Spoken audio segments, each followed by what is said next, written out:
just going to go ahead and say it. I am Team Allison through and through, Wow. dude. I don't know how you couldn't be, quite frankly. Wow. For me, this was like a 3.5, 4-star episode for me. You're not always going to have like just mega action scenes like we saw. Right. I thought that the shift to the new actresses and some of the new cast was, it's just we've been with them for a while and they were so good. I think they were honestly, performance ended up being better than perhaps even HBO or anybody thought. Today it was good. Going forward, I have no doubt that it's going to be epic. Emma Darcy, for me, crushing it as Rhaenyra. I'm so in. There's a lot of childbirth this season, let alone this episode. Yeah, we got to see Vhagar, which was awesome. Kind of a little bit of a slower episode, but building tensions are there. This feels very much like a mid-season Game of Thrones episode. Yeah. Right. Yeah. Like the back and forth. We're over in Essos a little bit, and the political scheming going back and forth, hey, like killing people, making business deals in the back rooms and everything. And then how you present yourself at court. It was a good to great episode. Yeah, no, I really enjoyed it because, like you said, you need an episode like this, especially as you're transitioning in these different actors. And I thought Olivia Cook did a great freaking job as well. Of course she did. I mean, sorry, she's killing it too. So I just want to make sure we're throwing some fairness around here, right?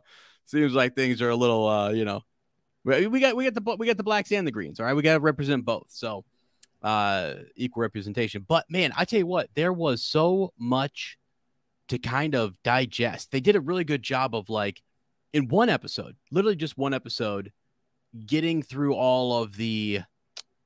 Because you kind of need to get through this whole phase of like what's going on with Laena Valerian and what happened to her and her death, like her whole death and everything. People are like pouring one out for you here in the comments.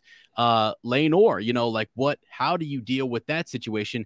Rhaenyra has this plan. Hey, you kind of play your game. I'm going to play my game in the bedroom. We're going to do that separately. Let's see how that worked out for her. I mean, these are, again, her babies, her Targaryen babies.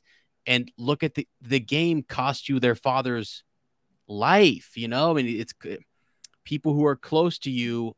It's wild. She's playing with fire, and she's a Targaryen, and she ought to know better.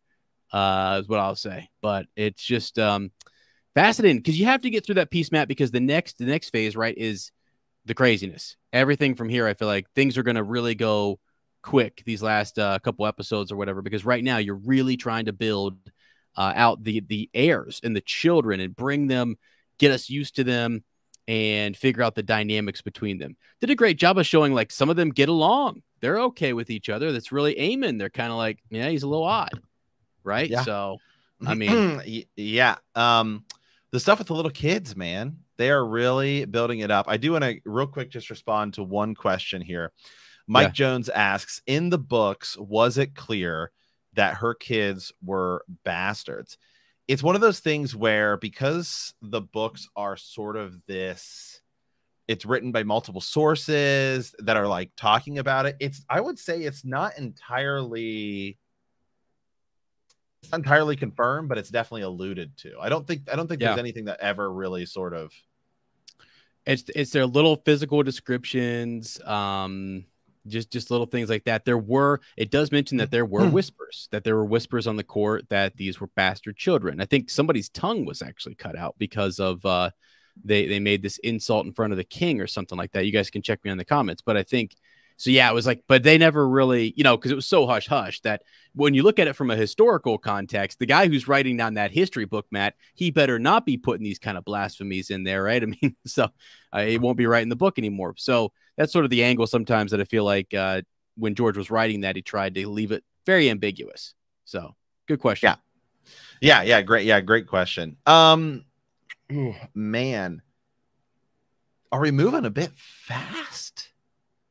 I don't know. I thought it was good. I actually really thought the pace was okay. I feel like I'm shocked that because we saw Harwin Strong before the bump into, like, he bumps into Rhaenyra in the street when Daemon's taking her out. So he's been around. He knows sort of what's up and what's going on. They really did do a good job. So 10 years is the big jump, and you kind of have to do this. I think before the show started, I was talking to you about HBO embracing the time, jumps. Unlike House of the Dragon, they did unlike Rings of Power, where they did a time compression. And so I actually think this is cool. I think fans can follow it pretty well too. That was the big thing is can you follow this? And you can see Viserys looks, the King of Death, like, showed up this episode. I mean, he looks like a dead man walking. He looks